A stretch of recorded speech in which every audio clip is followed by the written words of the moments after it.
Welcome to Charlieward's Daily News. Happy Friday, everybody. It's the 9th of August, 2024. My first story of the day, Elon Musk is making headlines again, this time for sharing a fake news on his platform X.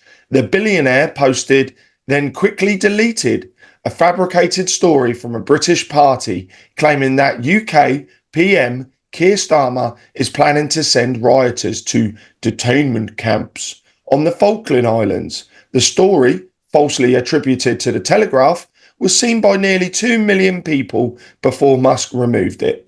The tweet has since been flagged with a community note confirming it's not real. And what's your first one of the day, Drew? So I'm just cackling about that one because I did see it. My first news of the day is Labour Party councillor suspended after calling on thousands of anti-racism activists to cut their throats of anyone considered far right.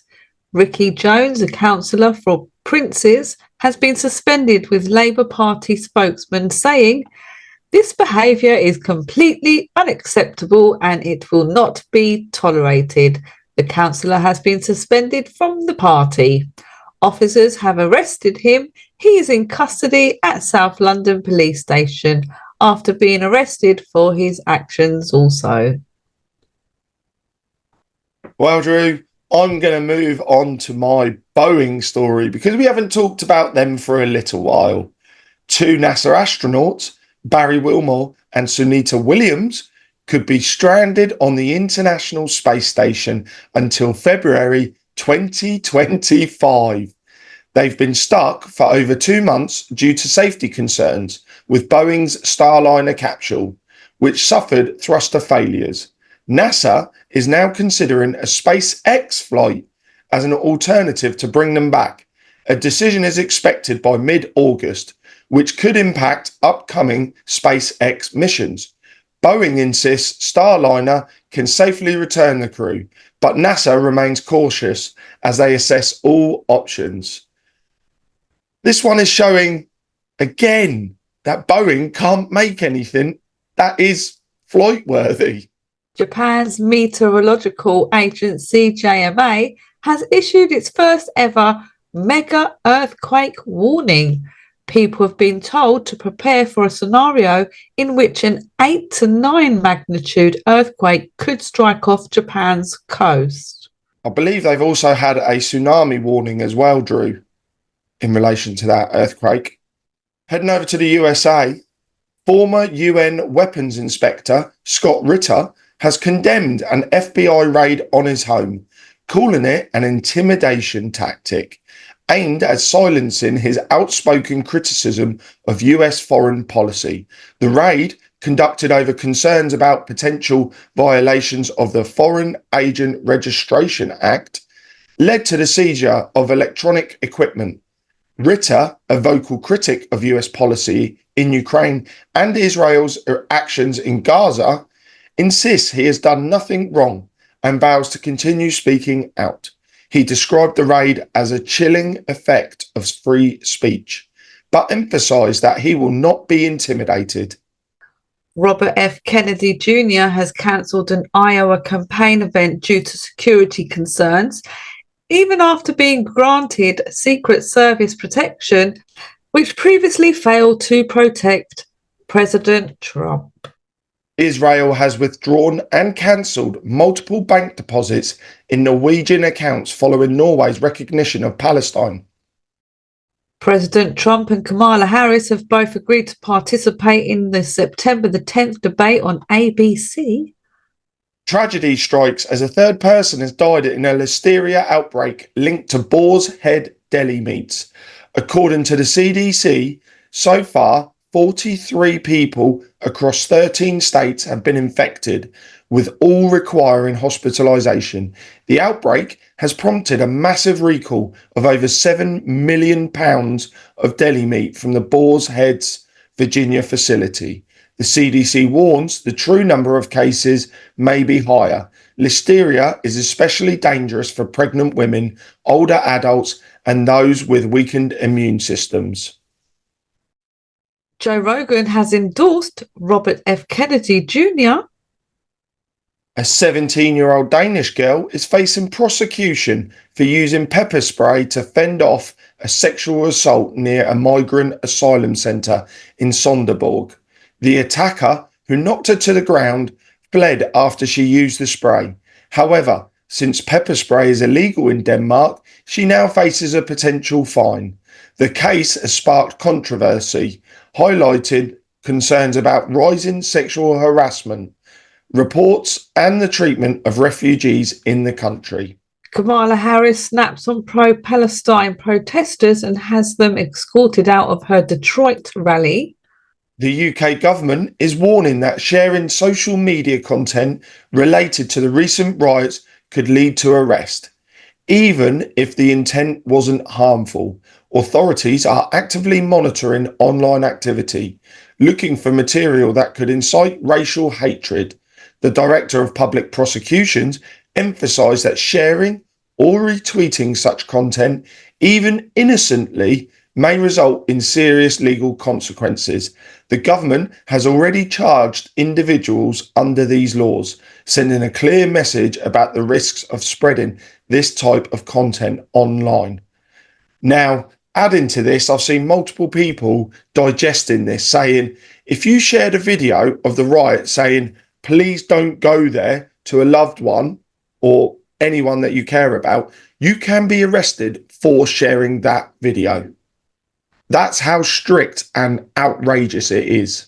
I'm not being funny, but you're going to arrest me, put me in a cell for how many hours, and then you're going to release me anyway. You're not going to put me in prison and waste the court's time, and you haven't got any room in the prisons anyway. Yeah, exactly. Prisons are full, Drew. What's the point? Do you know what they're going to do? They're probably going to make it all about money. £100, £200, £300 fines they'll be chucking out everywhere. Another way to make money. Always. Yep. Well, last night, London was lit up with illegal flares launched by Algerian football fans celebrating the birthday of Algerian football club, Medulia Club d'Alger. As if the Olympics didn't have a big enough shadow over it. An Australian Olympic hockey player, Tom Craig, has issued a heartfelt apology after being caught in Paris with cocaine. The 28-year-old was arrested in the Pigalle area, allegedly purchasing the drug from an underage dealer. After being released with a warning, Craig took full responsibility, saying, "I've made a terrible mistake and deeply embarrassed my family, teammates and friends." He emphasised that his actions don't reflect the values of his sport or the Australian Olympic Committee.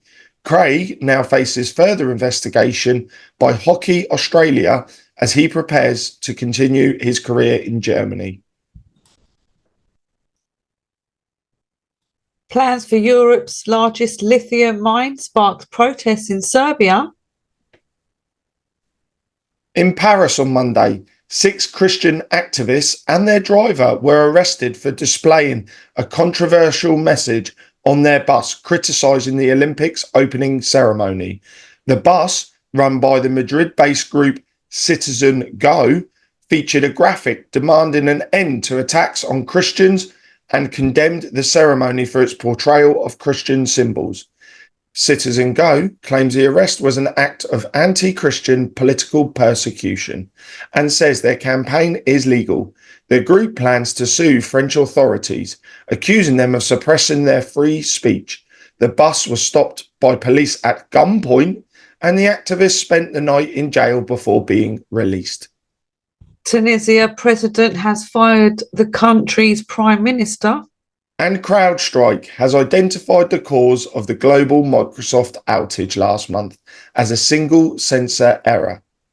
On July the 19th, millions of Microsoft users experienced a major disruption, with their computers displaying the blue screen of death. The chaos impacted TV stations, air travel, and hospitals. CrowdStrike's initial report linked the issue to a faulty update of its Falcon sensor, which is integral for system protection. The detailed root cause analysis now reveals that a Channel 291 incident, a bug caused by a mismatch in sensor input fields, overwhelmed system memory, leading to the crash. Falcon's failure to handle an extra data field caused widespread system malfunctions. CrowdStrike has apologised and promised to improve their system to prevent future incidents. Wow, doesn't that just sound like a load of waffle as to how they screwed up? Yeah, I nearly fell asleep. Yeah, me too. Nicolas Maduro orders the blocking of social network X in Venezuela for 10 days. He claims the platform is inciting hatred and has promoted a civil war between Venezuelans. This is the second social media app he's blocked. It was WhatsApp yesterday, now X today. Do you think he's just going to shut the lot down? And my last story of the day. Apple has rejected Microsoft's offer to make Bing its default search engine, despite Microsoft's offer to provide Bing for free or even give them the entire company. Apple senior VP Eddie Q stated, "There's no price Microsoft could offer us. Google search remains the only viable option." American rapper Lil Pump announced that he will be performing a diss track about Joe Biden and Kamala Harris at the next Trump rally. TX Trading and affiliate Alameda Research must pay $12.7 billion to compensate customers and fraud victims under a consent order. Been a while since we heard about Sam Bankman-Fried and his company, hasn't it? And this next one's a bit sick. Sorry, guys. Former BBC zoologist sentenced to 10 years in jail for raping and torturing over 42 dogs. Adam Robert Corden Britton, who was a crocodile expert and zoologist who had worked with, drumroll, the BBC, has been jailed in Australia for 10 years in case the judge called inconceivable depravity. Britton pledged guilty to 56 offences related to the horrific abuse of more than 42 dogs. Britton and his wife worked for the BBC as a crocodile expert with David Attenborough, as well as National Geographic. Can't make this shit up, can you? No, you can't, Drew. Virginia Governor Glenn Youngkin has issued an executive order mandating that all votes in the upcoming November election be cast using paper ballots. Hundreds of thousands of residents in New Orleans were issued a boil water advisory after electrical malfunctions on the city's water pumps. The New Orleans Sewagers and Water Board issued the advisory after a Mylar balloon struck a power line, causing drinking water pumps to go offline. And that was the news on the 9th of August 2024. We look forward to seeing you on the Insiders Club every Wednesday and Saturday live. And tomorrow, Saturday, we have got Warren Thornton, former army sniper. Also, he is the journalist that exposed the Nazis in Canadian Parliament. Join us where you can ask him all the questions you want tomorrow. Take care, God bless, and see you all soon.